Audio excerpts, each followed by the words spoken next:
नमस्कार, उत्तराखंड लाइव में आपका स्वागत है और मैं हूं आपके साथ एकता। आइए बढ़ते हैं खबरों की ओर। कोरोना काल के 2 साल बाद ईद उल फितर की नमाज ईदगाहों में अदा की गई, लेकिन मंगलौर में ऐसा नहीं हो पाया। दरअसल ईदगाह के करीब एक रबजाहा है जिसका बंधा टूटने से ईदगाह में पानी भर गया। यह हादसा था या किसी की शरारत, ये तो जांच का विषय है। लेकिन ईदगाह में पानी भर जाने के कारण प्रशासन के हाथ पांव फूल गए। सूचना पर स्थानीय जिम्मेदार पुलिस और प्रशासन के लोग मौके पर पहुंचे और ईदगाह में भरे पानी को निकालने का काम किया, लेकिन सुबह तक भी ईदगाह से पूरी तरह पानी नहीं निकल सका। इसके बाद कस्बे के लोगों ने नेहरू राष्ट्रीय इंटर कॉलेज में ईद की नमाज अदा की। आज मां गंगा की उत्सव डोली ने गंगोत्री धाम के लिए प्रस्थान किया, जिसमें हजारों श्रद्धालुओं ने मां गंगा के साथ पैदल यात्रा की और रात्रि विश्राम भैरव घाटी में मंदिर में किया।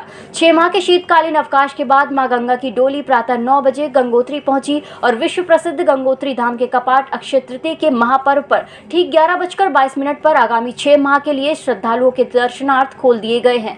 जहाँ 2 साल से कोरोना के कारण यात्रा नहीं चल पाई है और यहाँ के व्यवसाय को काफी नुकसान हुआ है, वहीं दूसरी ओर बेरोजगार बैठे व्यवसाय के चेहरे भी खिल उठे हैं। सरोवर नगरी नैनीताल और उसके आसपास ईद धूमधाम के साथ मनाई गई। ईद का पर्व 2 साल से कोरोना के चलते सादगी के साथ ही मनाया गया था। नैनीताल में सांप्रदायिक सौहार्द की मिसाल पेश करते हुए सभी धर्म के लोग एक दूसरे के गले मिलकर ईद की मुबारकबाद देते नजर आए।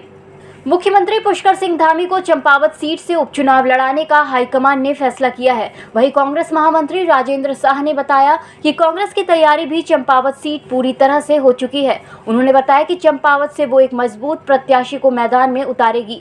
वहीं आम आदमी पार्टी प्रदेश अध्यक्ष दीपक बाली ने सोशल मीडिया पर वीडियो जारी किया और आगामी चंपावत चुनाव को लेकर जानकारी दी। कहा कि हम हर चुनाव के लिए तैयार है।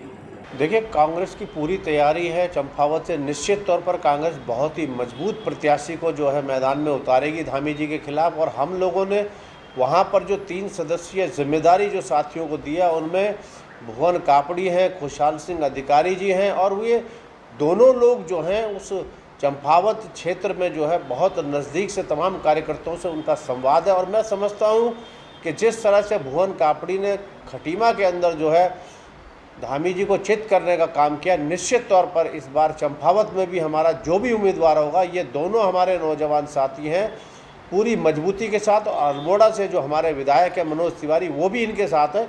ये तीनों नौजवान साथी कांग्रेस को चंपावत से जीत दिलाने का काम करेंगे। कांग्रेस मुख्यालय देहरादून में आज इंटक कांग्रेस के 75वें स्थापना दिवस के अवसर पर बैठक का आयोजन किया गया था। इंटक कांग्रेस के अध्यक्ष हीरा सिंह बिष्ट की अध्यक्षता में हुई इस बैठक में कर्मचारियों की विभिन्न समस्याओं पर चर्चा की गई।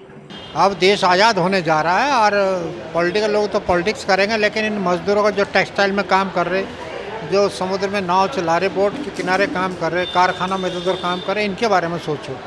तो उनके हितों के लिए, उनके हितों की रक्षा के लिए इंटक की स्थापना हुई थी और पहले अध्यक्ष इसके राष्ट्रीय अध्यक्ष गुलजारी लाल नंदा बने थे उस समय के। तो उस समय की परंपरा का निर्वहन हम लोग कर रहे हैं, मजदूरों के हितों की लड़ाई लड़ रहे हैं। कोई भी अन्याय उनके साथ न हो। जितना विस्तार, सबसे बड़ी संस्था आज इंटक है पूरे देश में।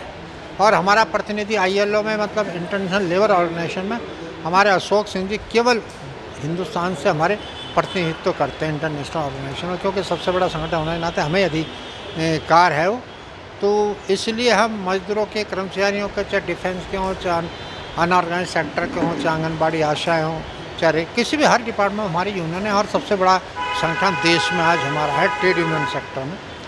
उत्तराखंड में बढ़ती बिजली कटौती की समस्या दिन प्रतिदिन बढ़ती जा रही है। इसी के चलते कांग्रेस प्रवक्ता RP रतूड़ी ने कहा कि उत्तराखंड में ऊर्जा की कोई भी कमी नहीं है, ये तो सरकार की विफलता है। उन्होंने कहा कि उत्तराखंड में ऐसे बड़े बड़े डैम हैं जो कई अन्य प्रदेशों को बिजली देने का काम करते थे, लेकिन आज उसी प्रदेश में बिजली कटौती हो तो इससे खुद ही सरकार कटघरे में खड़ी होती है।